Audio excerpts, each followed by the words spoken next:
So you have a garden, and you need to find a way to extend your harvest so that you can enjoy the bounty of your harvest throughout winter. We had these same questions 3 years ago when we started a garden that was much too big for what we knew what we were doing. So we were in a scramble to try to figure out what to do to extend that harvest. In this video, if you'll stick around, I'll be showing you the different ways you can preserve your food. Pressure canning, water bath canning, dehydrator, vacuum sealing, and fermentation. Thank you so much for being here. The Vineyard chicks include me, DIY Trey, Bunky, our little gardener, and Professor KK. And now back to KK. So the first method of preserving your food is fermentation.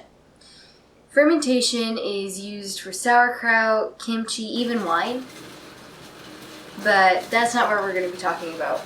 We made sauerkraut recently and we didn't have a crock yet. We had this, which is just a half-gallon ball jar and this lid and an airlock. Now, fermentation is the chemical breakdown of a substance by bacteria, yeast, or other microorganisms. Typically, it involves effervescence and the giving off of heat. And we've observed this a lot when we help our dad make wine. When we put the yeast in the freshly squeezed grape juice, we notice that it fizzes and there's a temperature difference and you can see bubbles being given off. And so I always thought that was really cool. And we actually saw that same thing in our sauerkraut. So that's how you know it's fermenting. And you're also going to need weights to put on top of your sauerkraut because it's not going to ferment unless it's in your brine. So basically what you'll do is you'll fill it up with your sauerkraut, you'll put this on top, you'll put your brine in, but if you don't want to spend the extra money on this, which you can find in canning stores or online, you can also just use the smallest little jelly jar, and you'll put this on top, and then you'll put this on top of it. And what this does is it keeps the air from going in and interrupting your fermentation, but it'll let the air out. You have to put water in here to make sure that air doesn't get in, but at the same time it'll let the other air get out. This is a crock, and they come in different sizes. We got a $20 one off the internet. These are the weights for the crock. And this will fit 1 to 2 heads of cabbage, I believe. And these, when you have your cabbage, say for sauerkraut, you're going to put these inside the crock on top of your cabbage so that it keeps the cabbage under the brine. You put water in this rim here so that it does the same thing as the airlock. It'll let the air out but not in. And then you just put your lid on top. This is called a pickle packer, which is really fun to say. And basically what you do with it is, before you put your weights in, you want to push your cabbage in as far as possible so you can both fit more and it's going to be under the brine so your weights have an easier time. That's fermentation. So next we have vacuum sealing. And what do we do with this? Anytime you go to a supermarket and you look at the meat section, the meat is packaged in their plastic and it's really tight and it's kind of hard to get off. And that keeps the air out of it and it helps preserve it for a longer time. They used probably a vacuum sealer like this. Now, these are the things you're going to need for it. You're going to need the vacuum sealer, the vacuum sealer machine, this, which you put your vegetables or meat in. You're going to put the plastic inside the sealing strip. And hold this.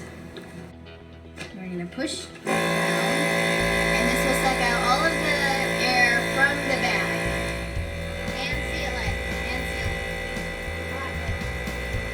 It's finished sealing. It will change its tone and you will have a bag that looks like this. We're going to give it time to seal, and when it's done, it will release and we'll have a bag that looks almost exactly like the Ziploc. Ta-da! You can use a straw and average Ziploc bag that you probably have at home. You fill it up with your squash. You put the straw in the corner. Seal it, other than the straws area.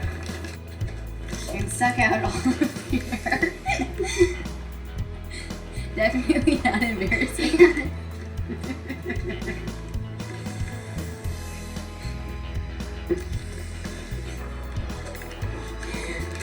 Fine.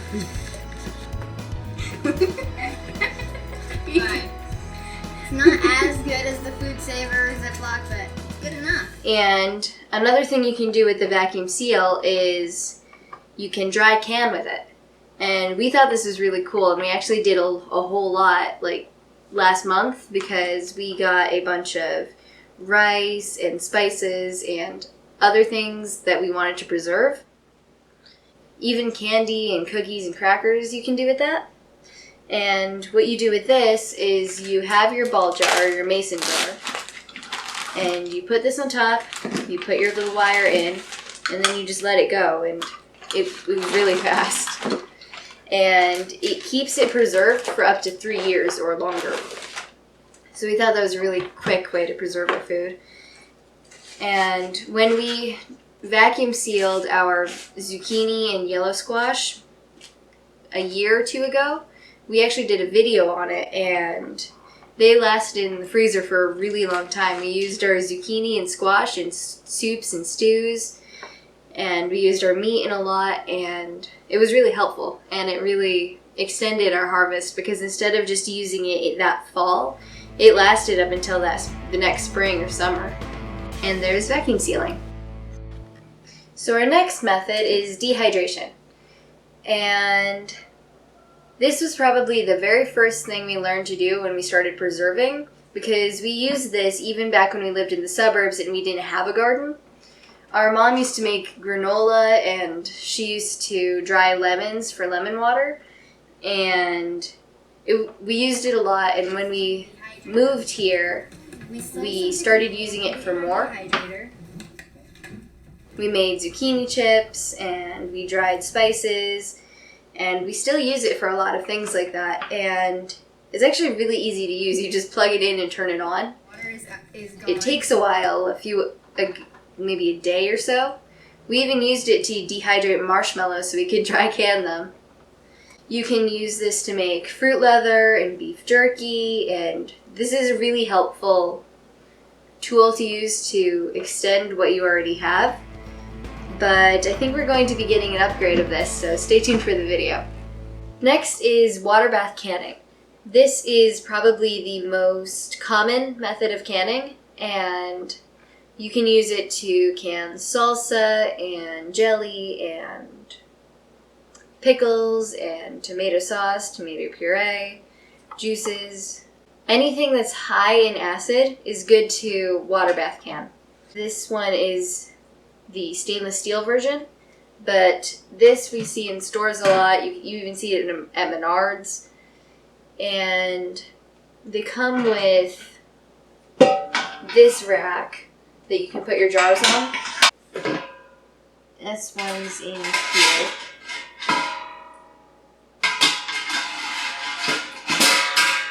Before you even start canning, you're going to want to wash and sterilize your jars and lids. That way there's nothing living in your food.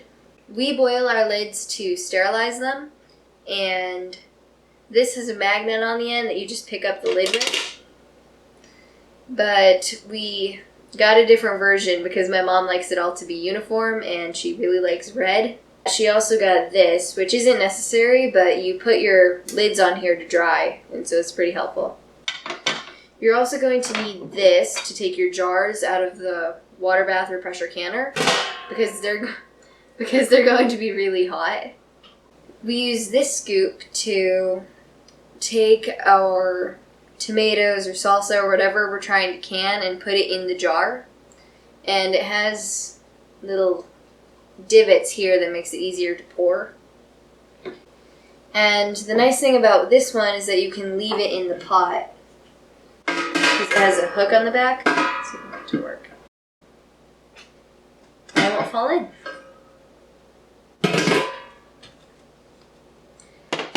You're also going to need a funnel. Now, there's a bunch of funnels that we've seen at the store, but we really like this one because it has the inch measurements and millimeter measurements for headspace. So if you need a 1/4 inch of headspace at the top of your can, it has a line here so you know where to fill to. You're also going to need a thermometer, and we have a candy thermometer here, and you can leave this on the side of the pot too. And it's also always good to have a paring knife for anything you're canning. And this one you use to take the air out of your canner, because in pressure canning, it's very important to make sure there's no air in the pot, because if you don't, the jars can actually explode. So that's water bath canning. Finally, we have the pressure canner. Now, this is a completely another beast that we haven't really mastered yet. We've actually only used it twice. The first time my mom tested it and she canned water, and the second time she canned butter, which is useful not only because it's shelf stable, and it also extended the butter's shelf life for 3 to 5 years if you do it properly. I can't find the valve on this right now, but this is the one she used. This is the 16 quart, and this is the 23 quart. And she just got this one because she wanted to stack what she cans.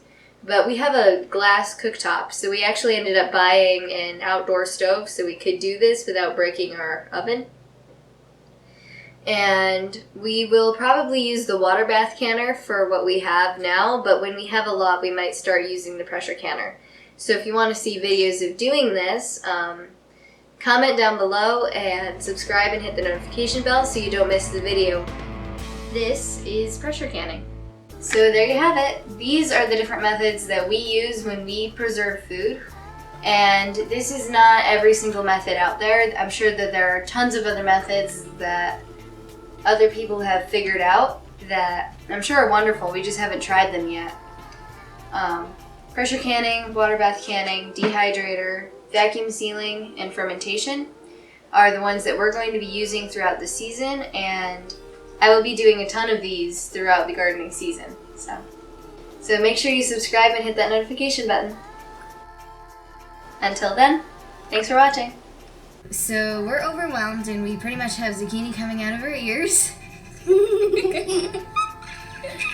And we don't really know what to do with them. So we decided to preserve them to help elongate their life.